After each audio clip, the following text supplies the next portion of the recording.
Umqeqeshi weMamelodi Sundowns uManqoba Mnqithi uvikele umgadli uArthur ogxekwa ngabalandeli. uSales ushaya igoli lakhe lokuqala eqenjini ngesikhathi behlulise iKhukhune United ngo-3-0 emdlalweni weBetway Premiership eLoftus Versfeld ngomgqibelo odlule. Selokhu efikile esuka eBelgium ekuqaleni kwesizini, uSales uthwele kanzima nosekuthena amandla abanye abalandeli. Nokho uqede isomiso samagoli eshaya ipenalty. iSundowns ishaya igoli lesibili ishaya iBabina Noko. Kumthatha imidlalo eyi-11 ukuthi ashaya igoli, kanti uMnqithi ukholwa ukuthi kusekuningi okusazoqhamuka kuyena.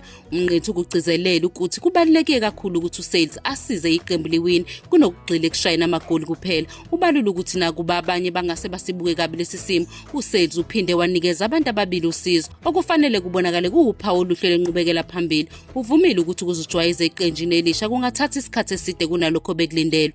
uMnqithi ukhumbuze wonke umuntu ukuthi uSales useneminyaka engu-22 kuphela ubudala. Ukukhula kwakhe njengomdlali kuncike ekutheni uthola ukwesekwa okwengeziwe eqenjini. Uhlabeke umxhele ngekusasa likaSales ikakhulukazi umnyakazo wakhe enkundleni, futhi ukholelwa ukuthi angakwazi ukuzuza okwengeziwe. Ngakolunye uhlangothi, uMnqithi uqamise ukuthi umdlali osayiniswe iSundowns ngesizini edlule, uIngram Reyners, usebe nomthelelo osheshayo selokhu asuka kwiStellenbosch FC. uReyners useshaya amagoli ayisishiyagalolunye emidlalweni engu-12 kuyona yonke imiqhudelwano, kanti uMnqithi ujabule ngamagalelo akhe. Uveze ukuthi akumthusi ukuphumelela kwaReyners njengoba bemsayinise ngoba bembone ngomunye wabashaya amagoli abahamba phambili kuleli. Nakuba uReyners angase angabi nawo wonke amakhono ngokuvamile alindelwe kumgadli, uMnqithi ukholelwa ukuthi ukushaya amagoli kuyisudi yakhe namandla. Uhlale ecabanga ukuthi uReyners kufanele adlalele iqembu elikhulu, futhi uyathemba ukuthi angaba usizo olukhulu kuChampions League.